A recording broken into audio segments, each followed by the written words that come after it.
মানে সরকারটা আমি বলবো এটা ডক্টর ইউনূসের সরকারের ধারাবাহিকতা কিনা এটা নিয়ে মাঝে মাঝে আমরা একটু সন্দেহ হচ্ছি। প্রধানমন্ত্রী সম্পর্কেও কিন্তু মানে বলা হচ্ছে যে উনি সংসদে কথা বলেন না, টেবিল চাপড়ান, খুবই কম কথা বলেন। প্রধানমন্ত্রীর পারফরমেন্সটাকে আপনি কিভাবে মূল্যায়ন করবেন?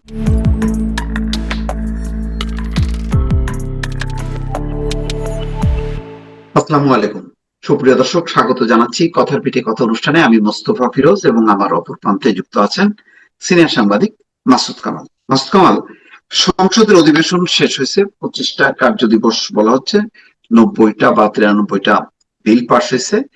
এই টোটাল এই প্রথম মানে ত্রয়োদশ জাতীয় সংসদের প্রথম অধিবেশনটা একটু ঘটনাবহুল ছিল। রাষ্ট্রপতির ভাষণ দিয়ে যে ভাষণটা বর্জন করলো, কিন্তু তার উপর ধন্যবাদ প্রস্তাব নিয়ে আলোচনা হয়েছে, সেখানে অনেক কথা হয়েছে। তারপরে স্বাধীনতা মুক্তিযুদ্ধ প্রসঙ্গ আসছে। আপনার কাছে মনে হয় কি যে ত্রয়োদশ জাতীয় সংসদের নতুন যে পট পরিবর্তন হলো, রাজনৈতিক পট পরিবর্তনের আলোকে এটা কি ঠিকভাবে এই সংসদেরটা কেমন দেখলেন? আর যদি না, কম্পেয়ার করেন আগে সংসদ মোটামুটি তো হয়েছে। এটা তো মনে করেন জামাত এবং বিএনপি সংসদ। আমি যেটা মনে করি জামাতের সঙ্গে যারা আছে তারা তো ছোট জামাত, আর ওদিকে বিএনপি আছে কয়েকজন, দুইটা হাতে গোনা 4-5 জন স্বতন্ত্র আছে, এই তো। তো এই সংসদে জামাতের সাথে ছোট জামাত মানে ছোট জামাত বলতে বুঝে নাই। ছোট জামাত মানে এনসিপি। ও আচ্ছা আচ্ছা আচ্ছা, জামাত জোটে, হ্যাঁ আচ্ছা, হ্যাঁ বুঝতে পারছি। ছোট জামাত, আর আছে স্বতন্ত্র, জি, ছোট জামাত। ছোটদের জামাত। তো টোটালি আলোচনার ওরা মধ্যে আপনার কাছে কি বিয়ে হলো যে মানে আগে তো নিষ্পপ ছিল, এবারের এটা কি খুব জমজমাট হলো কিনা? না, বা আমার কাছে আমি বলছি এখানে এখন মনে করেন জামাত এবং বিএনপি দীর্ঘদিনের সঙ্গী, তাই না? একসঙ্গে অনেকদিন তারা ঘর করছে, সরকার করছে, বিরোধী দলকে ই করছে, মানে মুখোমুখি হয়েছে তারা অনেকদিন ধরে, তারা আওয়ামী লীগের মুখোমুখি হয়েছে আর কি। তো যে কারণে তাদের মধ্যে কিন্তু নীতিগত ভাবে যে খুব একটা পার্থক্য আছে নৈতিক ভাবে, এটা আমি আসলে ওইভাবে মনে করি না। তো তারপরেও এখন তো মনে করেন জামাতও চায় তারা ক্ষমতায় যাবে, এবং নির্বাচনের আগে তারা এরকম একটা হাইপও তুলেছিল যে তারাই ক্ষমতায় আসতেছে। তারপরে যেহেতু মানে জনমত তার দিকে থাকেনি, এবং আমি তো মনে করি যে আওয়ামী লীগের ভোটগুলো বিএনপি পেয়েছে বলে বিএনপি এত সংখ্যাগরিষ্ঠতা পেয়েছে, এটা আমার ধারণা। তাহলে ওই ভোটগুলি কোথা থেকে আসতো?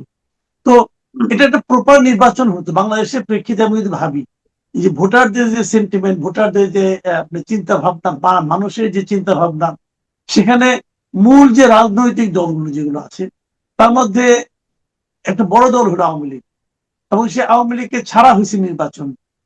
সংসদের আওয়ামী মতবাদ, আওয়ামী চিন্তার যারা মানে আপনার অনুসারী, তাদের কোনো প্রতিনিধি কিন্তু এই সংসদে ছিল না আসলে। কাজেই এই সংসদে তারপরেও যতটুকু আমরা দেখেছি আলোচনা হয়েছে, বিরোধিতা হয়েছে, আমার কাছে কিন্তু অতটা আমি খারাপ যদি হয়নি। আপনাকে বলি যে আগে বিএনপি জামাতকে বাদ দিয়ে আওয়ামী লীগের সময় যে দ্বাদশ বা তার আগের একাদশ, দশম যে সংসদ, এগুলি একেবারে নিষ্প্রভ ছিল। সেই তুলনায় কি মনে হয় না যে এই মানে আহ, আওয়ামী লীগকে ছাড়া একটা গ্যাপ তো আছে, তারপরেও তুলনামূলকভাবে যথেষ্ট জমজমাট ছিল? আমি বলি আপনাকে, আওয়ামী লীগ আমলে যে সংসদগুলি ছিল 2014, তারপরে 18, তারপরে 24, সেগুলি আলোচনারই যোগ্য ছিল না। ওটা নিয়ে আলোচনাই করা যায় না, আলোচনারই ঊর্ধ্বে। ওটা নিয়ে কোনো আলোচনা নাই, ওটা সংসদই না। যে ওটা হলো গিয়ে ওনার নিজস্ব বৈঠকখানা আমি মনে করি। তো সেটা নিয়ে আলোচনা, ওটা তুলনা করা যাবে না। কিন্তু এটা হলো, এটা একটা সংসদের চেহারা পেয়েছে। কিন্তু হ্যাঁ এই হ্যাঁ। চেহারাটা পূর্ণাঙ্গ হতো যদি হুম, হুম, সেখানে এই নির্বাচনে আওয়ামী লীগ থাকতো। আওয়ামী লীগ হয়তো হুম, 10টা-12টা সিট পাইতো, হয়তো কম পাইতো। কারণ আওয়ামী লীগের সদ্য যে তাদের যে অপশাসন, তার দগদগে ঘাত সারা দেশে এখনো আছে। যে হুম, মানুষ হুম। আওয়ামী লীগকে খুব একটা ভোট দিত আমি তা মনে করি না পার্সোনালি। কিন্তু এরা এতটাই মানে আমি মনে করি যে অগণতান্ত্রিক এই ইউনূস সরকার ছিলেন, যে তারা একটা দলকেই নির্বাচনের বাইরে রেখেছে, এবং সেই সুবিধাটা সবচেয়ে বেশি ভোগ করেছে জামাত এনসিপি। আওয়ামী লীগ যদি থাকতো তাহলে জামাত এনসিপি এই এত আসন পাইতো নাকি? মাথা খারাপ আপনার? এত আসনই পাইতো না। যাই হোক, সেটা কি হতো এটা আমরা মানে পরে হয়তো দেখতে পাবো, আগামী যদি কখনো হয় তখন দেখতে পাবেন। কাজেই জামাত এনসিপি যেমন শফিকুর রহমান সাহেব, উনি বিরোধী দলীয় নেতা, ওনার গাড়িতে পতাকা উড়ে, এটা কি আওয়ামী লীগ থাকলে পতাকা উঠতো? আমার সন্দেহ আছে, আমার প্রচুর সন্দেহ আছে। তো এইগুলি নানা রকম ইকুয়েশন হতো। তারপরেও যে যুদ্ধ যুদ্ধ খেলা যেটা হয়েছে, একদম খারাপ লাগে নাই। যুদ্ধ যুদ্ধ খেলা হয়েছে এবং এটা তারা এটাকে মাঠেও নিয়ে আসছে। তো সেগুলি মিলে মিশে এখন আমি মনে করি সব মিলে একদম মানে নট ব্যাড হয়েছে। কিন্তু আমি একজন সাধারণ মানে নাগরিক হিসাবে আমার কিছু অতৃপ্তি রয়ে গেছে। অতৃপ্তিগুলো হলো এই সংবিধান, এই সংসদে তারা যতটা সময় একটা ফালতু একটা গণভোট এবং একটা মানে আপনার ওই সনদ টনদ কি কি নিয়ে সংবিধান সংস্কার পরিষদ, এগুলো উদ্ভট সমস্ত ইউনূস এবং ডক্টর আলী দিয়া যে চাপায় দেওয়া বিভিন্ন রকম পেজগি, এই পেজগি দিয়া তারা যতটা সময় নষ্ট করছে, এতটা সময় আমি মনে করি অপচয় হয়েছে।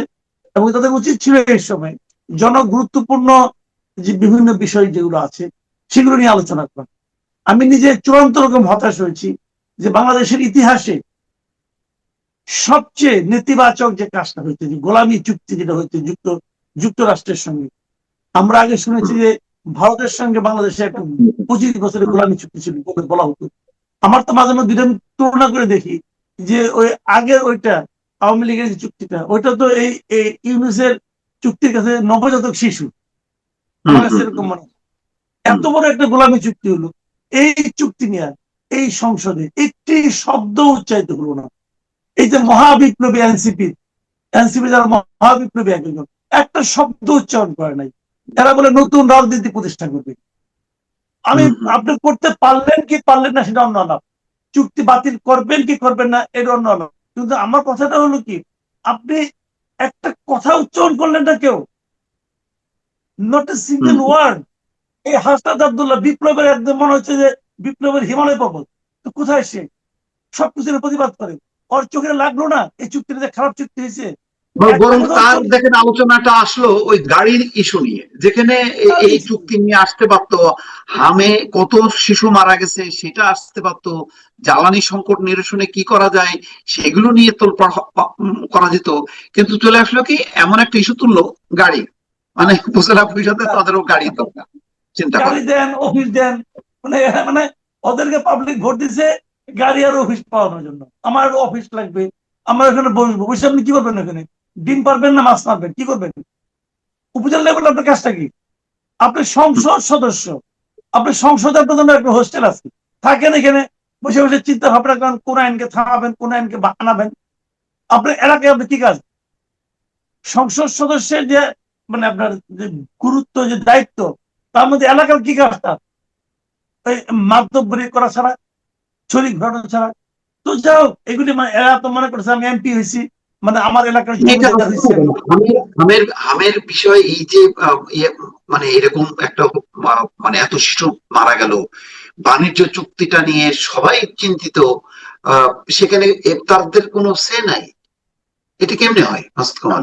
বললাম তো, এই জন্য আমি যে বলি, আমি আগেও বলেছি যে এই 2026-এর নির্বাচন এটা হলো, যে আমি আগে অন্য অন্য নির্বাচন নিয়ে বলতাম না যে 14 নির্বাচন হলো বিনা ভোটের নির্বাচন, 18 নির্বাচন ছিল মানে নিশিরাতের নির্বাচন, আর 24-এর নির্বাচন ছিল আমি আর দামির নির্বাচন।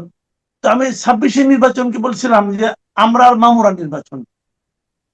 হম তো এরা যে আমরা আর মামুরা, এটা বোঝা গেল যে এই গোলামী চুক্তি নিয়ে যখন তারা কেউ কোনো কিছু বললো না, তখন মনে হলো হ্যাঁ আসলেই তারা এই ক্ষেত্রে মানে বড় বড় ক্ষেত্রগুলো তারা তারা ছোট ছোট বিষয় নিয়ে মারামারি করে। ওই যে একটা একটা মানে আপনার কৌতুক আছে কিন্তু আপনি নিশ্চয়ই শুনছেন, যে ওই জিজ্ঞাসা করে তোমাদের যে সংসার চল, তোমার স্ত্রীর সঙ্গে তোমার যে সংসারের যে এত তোমাদের মিল মহব্বতে থাকো, এটা কিভাবে? আমরা তো কোনো আওয়াজ টাওয়াজ শুনি না, ঝগড়াঝাটি শুনি না। তো ভদ্রলোক বলছে দেখো আমাদের সংসার খুব শান্তি, আমার স্ত্রীর সঙ্গে আমার একটা হয়ে গেছে, চুক্তি হয়ে গেছে যে বড় বড় বিষয়গুলো নিয়ে আমি দেখবো আর ছোট ছোট বিষয়গুলো ও দেখবে। কাজে আমাদের আর কোনো ঝামেলা হয় না, কোনো বিরোধ হয় না। কিরকম? যেমন ধরো ছোট ছোট বিষয়, যে সংসারের টাকাটা কোথায় খরচ করতে হবে, সংসারে কি কেনাকাটা করতে হবে, কার জন্য কি জামা কিনতে হবে, কাকে কি উপহার দিতে হবে, আজকে কি রান্না হবে কি রান্না হবে না, কার দাওয়াতে যাব কাকে দাওয়াত করবো, এই সমস্ত বিষয়গুলো আমার স্ত্রী দেখে। আর বড় বড় বিষয় আমি দেখি। বড় বড় বিষয় কি, যেমন ধরো মধ্যপ্রাচ্যে আক্রমণ করতেছে, এই মধ্যপ্রাচ্যে আক্রমণ করলে পরে বিশ্ববাজারে তেলের কি অবস্থা হতে পারে, জ্বালানি তেলের কি সমস্যা হতে, এগুলো বড় বড় বিষয়, এইগুলো আমি দেখি। অথবা ব্রেক্সিট হলো, ব্রেক্সিটের কারণে যুক্তরাষ্ট্রের কি সমস্যা হতে পারে, এইগুলি আমি দেখি। হ্যাঁ, তো এখন ওনারা ওগুলি করছে, ওই ছোটখাটো বিষয় নিয়ে সংসদে আলাপ করে। কিন্তু যে বড় বিষয়টা পুরো দেশটাকে ধ্বংস করে দিবে, দেশের শিল্প খাতকে ধ্বংস করে দিচ্ছি, দেশের কৃষি খাতকে ধ্বংস করে দিচ্ছি, এই বড় বড় বিষয় নিয়ে তারা সংসদে আলাপ করবে না, ওটা অন্য জায়গায় আলাপ হবে, ওটা অন্য কারো দায়িত্ব। তো আহ, আপনার কাছে এই এই রাজনৈতিক যে বাতচিতের মধ্যে আপনার কাছে মনে হলো কি যে আহ, মানে রাজনৈতিক যে কিছু বিষয়গুলি আসলো, জুলাই সনদ, গণঅভ্যুত্থান, তারপরে মুক্তিযুদ্ধ, এই ইস্যুতে কি বিরোধী দল খুব ভালো পারফরমেন্স, নাকি সরকারি দলের কার পারফরমেন্স কেমন হলো? না, পারফরমেন্স সরকারি দলে বেটার, পারফরমেন্স মানে সরকারি দল অবশ্যই বেটার। কোন কোন কারণ ইস্যুতে? বেটার হওয়ার কারণ আছে, কারণ হলো কি যে বিরোধী দলটা ফাইটটা করবে কি নিয়ে, ফাইটে ওদের যে ফাইটের যে ইস্যুগুলো তো খুবই হালকা। তারা ওই গাড়ি, ঠিক আছে, গাড়ি দিব, একটা ঘর, অফিস, অফিস দিব, যখন বলে অফিস চাইছে অফিস দিব, তখন অফিসটা আর কি আন্দোলন করবে, আন্দোলন শেষ। এখন তাদের আন্দোলনের বিষয় হলো গণভোট, আন্দোলনের বিষয় হলো সংবিধান হ্যাঁ। সংস্কার পরিষদ, আন্দোলনের বিষয় হলো জুলাই সনদ। তো এটা আবার বিএনপি বলছে যে জুলাই সনদ অক্ষরে অক্ষরে বাস্তবায়ন করা হবে, শেষ, আলোচনা শেষ। তারপরে একটা কমিটি করবে, বলছে ঠিক আছে আপনারা দেন এখান থেকে কয়জন, আমরা দিই কয়জন, সব মিলে কমিটি, এরা সংবিধানে কি কি সংস্কার করবে তারা দেখবে, আলোচনা শেষ। যেটা নিয়ে কথা বলতে আসে গভর্নমেন্ট পার্টি তো খুব মানে অত্যন্ত বুদ্ধিমত্তার সঙ্গে কিন্তু তারা একটা কমিটি করে দেয়, ওই কমিটিতে আপনাদের দেন 3 জন, আমাদের এই 7 জন, হয়ে গেল। যে এখানে কোনো সমস্যা নাই, মূল যে ইস্যুটা যেটা। আর যখন নাকি বেশি, যখন বিরোধী দল বেশি বাড়ে, তখন বিএনপি আলোচনা শুরু করে মুক্তিযুদ্ধ নিয়ে। এবং মুক্তিযুদ্ধ তো আমি তো চাই না, এই যে এই আলোচনা করলে ওদের আর কোনো বক্তব্য নাই। এটা ওই যে জোকের মুখে লবণ দেয় না, জোকের মুখে হ্যাঁ। লবণ আর সংসদে মুক্তিযুদ্ধ এক জিনিস। মুক্তিযুদ্ধ তুললেই ওনারা চুপ হয়ে যায়, ওনারা কিছু বলতে পারে না। এবং এটা যে কতটা কার্যকর, এটা প্রমাণ হয়েছে অ্যাডভোকেট ফজলুর রহমানের বক্তব্যে। আপনি লক্ষ্য করবেন, অ্যাডভোকেট ফজলুর রহমান যখন বক্তব্য দিচ্ছিল, পুরা হুম। সংসদে হ্যাঁ, ওই আপনার একদম। ওই বাম দিকে একটা শব্দ নাই, চুপ, হুম। তাদের কাছে তো কোনো জবাবই নাই, কি জবাব দিবে। হুম। এবং আর এদিকে অ্যাডভোকেট ফজলুর রহমান একটা করে সেন্টেন্স শেষ করে আর পুরো টেবিল চাপড়ানো যেরকম হয়, এরকম টেবিল চাপড়ানো আর কখনো হয় নাই, হচ্ছে। গ্যাপ দিয়ে দিয়ে দিয়ে দিয়ে সে এখন বিএনপি বুঝে গেছে যে ওই যোগের মুখে লবণটা কোথায়, লবণ তো আছেই। যখন সবাই অল্প অল্প করে লবণ দেয়, যখন বেশি লবণ দেওয়া লাগবে তখন ফজলুর রহমানকে খাড়া করে দিবে, ফজলুর রহমানকে খাড়া করে দিলে হয়ে গেল, কাজ শেষ। আপনার খেয়াল, আমি একটা উদাহরণ দিয়ে বলি আপনাকে, আপনার খেয়াল আছে যে ওই 2009-এর যে সংসদটা ছিল, অথবা 96-এর যে সংসদটা ছিল, 96-এর সংসদে বিরোধী দল থাকতো, ওখানে বিএনপি ছিল, আওয়ামী লীগে দিয়েছিল। আর 2009-এর সংসদে কিন্তু মোটামুটি কিছুদিন সবাই ছিল। তো সরকারি দল হিসেবে আওয়ামী লীগ যখন বেশ মানে একটা বেশ মানে জবরদস্ত অবস্থায় থাকতো, তখন হুট করে বিএনপি করতো কি, সালাউদ্দিন কাদের চৌধুরী খাড়া করে দিত। হুম। সালাউদ্দিন কাদের চৌধুরী একলাই কিন্তু এমন ব্যাটিং করতো যে সরকারি দল আওয়ামী লীগ চুপ। হুম। আর ওই একজন লোক কিন্তু থাকা লাগে। তো বিএনপির এরকম জামাতকে সাইজ করার জন্য একজন লোক আছে এখন, এই অ্যাডভোকেট ফজলুর রহমান।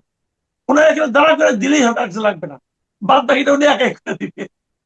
তো এইগুলি ভালো, এগুলি ভালো, এগুলি খারাপ না, কিন্তু আর সরকারি দল ওখানে কিন্তু তখন একটা সমস্যা হয়, এনসিপি তখন আরো চুপসে যায়, মানে জামাত তো চুপচাপ থাকে, এনসিপি পুরোপুরি চুপসে যায়। এনসিপি এখানে তো তখন কিছু বলার নাই, এনসিপি আরো বলে থাকবেন না। দেখেন আপনি অ্যাডভোকেট ফজলুর রহমান কিন্তু একটা জিনিস ওই দিন তার বক্তৃতা কিন্তু সে প্রমাণ করে দিচ্ছে যে তোমরা যে এই 24-এর আন্দোলন আন্দোলন করো, গণ আন্দোলন, বিপ্লব, গণ অভ্যুত্থান, দ্বিতীয় মুক্তিযুদ্ধ, দ্বিতীয় স্বাধীনতা, কি কি বলে না, এইগুলি যে কিছুই না আসলে, এগুলি যে হাওয়ায় ভাগ ভেসে আসে, ওই হাওয়াই মিঠাইয়ের মতো ব্যাপার, আর কিছু না, যার কোন রকম ভিত্তি নাই।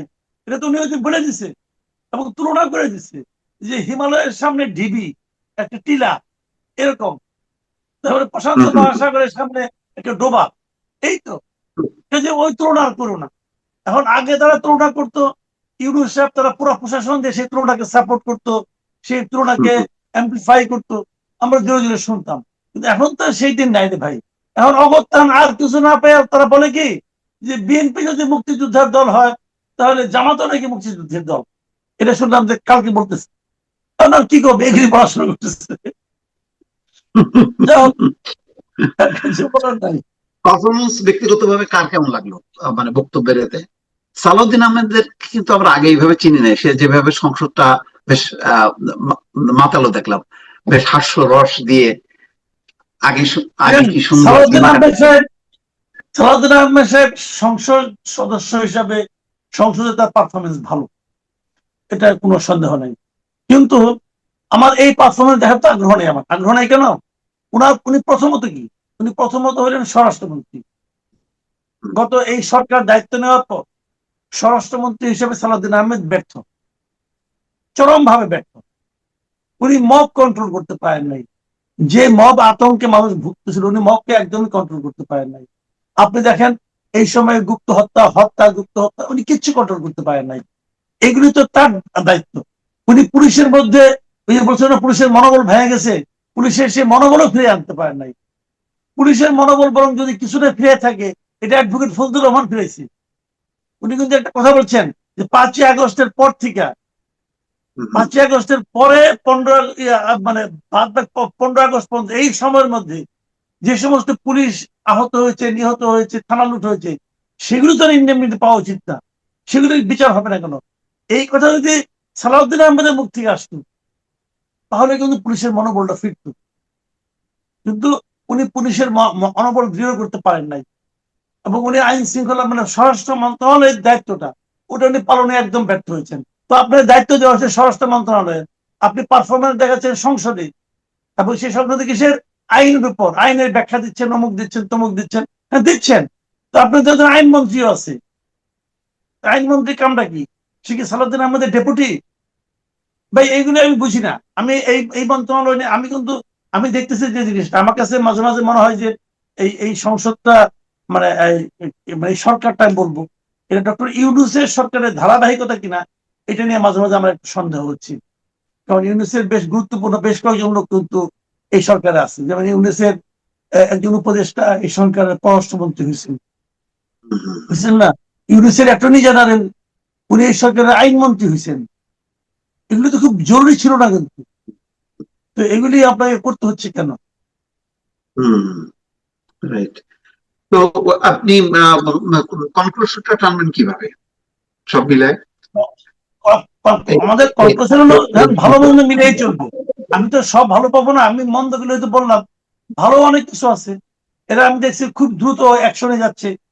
মানে কোনো একটা ঘটনা ঘটে, যেমন জ্বালানি তেলের সমস্যাটা, তারা কিন্তু মোটামুটি এটাকে অ্যাকশনে দ্রুত গেছে, এবং তারা ভালোভাবে হ্যান্ডেল করছে। এবং অনেকগুলি ক্ষেত্রে তাদের এই সমস্ত পারফরমেন্স আমার কাছে পছন্দ হয়েছে। আবার কিছু কিছু ক্ষেত্রে মানে পছন্দ হয় না। যেমন ধরেন একটা উদাহরণ দিয়ে বলি, আমি ওই চট্টগ্রামে জলাবদ্ধতা নিয়ে দেখলাম যে প্রধানমন্ত্রী নিজে ক্ষমা চাইলেন যে আমরা এখনো পারি নাই, কিন্তু উনি ক্ষমা না চাইলেও পারতেন। উনি চেয়েছেন, কারণ এটা জলাবদ্ধতা যেটা হয়েছে এটা তো আগের গভর্নমেন্টের কাজের কারণে, মানে আওয়ামী লীগ গভর্নমেন্ট যে কাজগুলি করছিল, যে সমস্ত প্রজেক্ট হাতে নিয়েছে শেষ না হলে তো বোঝা যাবে না। ওই প্রজেক্ট করতে যে ওখানে কিন্তু আরো কতগুলো বাঁধ টাধ বানাইছে, জলাবদ্ধতা। এটা কিন্তু আজকের রোগ না, অনেকদিন আগের রোগ, অনেকদিন ধরে এই সমস্যা চলছে। কিন্তু উনি ক্ষমা চাইলেন, কিন্তু ওনার এক প্রতিমন্ত্রী মিস্টার শাহে আলম, সে দেখলাম বলতেছে উনি কোনো জলাবদ্ধতা নাকি হয়নি, আরেক কাহিনী। তো এখন উনি বলতেছেন যে একজন চট্টগ্রামের এমপি বলতেছে জলাবদ্ধতা হয়েছে, ওই এলাকার এমপি। আর উনি বগুড়া থেকে ওখানে উড়ে গেলেন, ঢাকা থেকে গেলেন এখানে, যাই না দিলেন যে এগুলি সব বানানো। এটা বানানো কিনা এটা চট্টগ্রামের লোককে জিজ্ঞাসা করে দেখেন। আর ভাই, চট্টগ্রামের কোন লোকটা, শহরের কোন লোকটা বলবে না যে জলাবদ্ধতা হয় নাই? এগুলি মানে এগুলি কিন্তু সব আছে। আরেকটা লাস্টে, এটা আপনি বিরোধী দলের নেতা সম্পর্কে বলেন, প্রধানমন্ত্রী সম্পর্কেও কিন্তু মানে বলা হচ্ছে যে উনি সংসদে কথা বলেন না, টেবিল চাপড়ান, খুবই কম কথা বলেন। তো প্রধানমন্ত্রীর পারফরমেন্সটাকে আপনি কিভাবে মূল্যায়ন করবেন? আমি ওনার পারফরমেন্স ভালো দেখি। শুনেন, প্রধানমন্ত্রী বাংলাদেশে আমরা এর আগেও দেখছি, খালেদা জিয়াকে দেখছি, শেখ হাসিনাকে দেখছি। তাই না? তো এখন সংসদে খালেদা জিয়ার এক পারফরমেন্স ছিল, কথা খুবই কম বলতেন। আর ইয়ে শেখ হাসিনা পারফরমেন্স ছিল, উনি অন্য কাউকে কথা বলতে দিতেন, উনি নিজেই বেশি বলতেন। এতে কিছু প্রমাণ করে না। আসলে কথা বলা না বলা ওটা সাময়িক আনন্দ অথবা সাময়িক বিভ্রান্তি, কিন্তু মূল কাজটা হলো আপনি কাজটা কেমন করলেন, আপনি যখন প্রয়োজন তখন কথা বলছেন কিনা। আর এখানে উনি কথা একটু কমই বলছেন, এটা হয়তো অনেকে চোখে পড়ছে, এবং অনেকে ওনার বিপরীতে সালাউদ্দিন আহমেদকে বেশি বলতে দেখছেন। এটা নিয়েও আবার নানা ধরনের আলোচনা হয়েছে যে সালাউদ্দিনকে তাহলে মানে প্রক্সি প্রাইম মিনিস্টার কিনা, এগুলো অনেক কিছু বলা হচ্ছে। যাও, সে আলোচনায় আমি যাই না। কিন্তু আমার কাছে মনে হয়েছে যে যেখানে কথা বলা দরকার, যা বলা দরকার, সেখানে প্রধানমন্ত্রী কথা বলছেন বলে আমি মনে করি। এবং আমি আসলে এই 2 মাস 2.5 মাসে সংসদ নিয়েও আলোচনা করার কোনো প্রয়োজন নাই, এটা 2 2.5 মাসে বলার কথা না। তো যতটুকু যা দেখছি, 2-1টা ঘটনা বললাম আর কি। আমার মনে হয় যে মানে আরো বিচার বিবেচনা আমরা আগামীতে করবো। রাইট, এক্স্যাক্টলি, ঠিক আছে। অনেক ধন্যবাদ মাসুদ কামাল। দর্শক, আমরা মোটামুটি সংসদের নানান দিক নিয়ে আলোচনা করলাম। এই যে কথাটা কিন্তু শেষ হলো না, তার মানে আমরা কিন্তু নজর রাখছি সরকারের পারফরমেন্স, কোথায় ব্যর্থতা, কোথায় কে কি করছে, এই আলোচনাগুলো আমরা অব্যাহত রাখবো। মাসুদ কামালের শোতে যদি আমাকে সুযোগ দেওয়া হয়, নিশ্চয়ই আমিও এই নিয়ে কথা বলবো। আজকে এ পর্যন্তই। ভালো থাকবেন। আল্লাহ হাফেজ।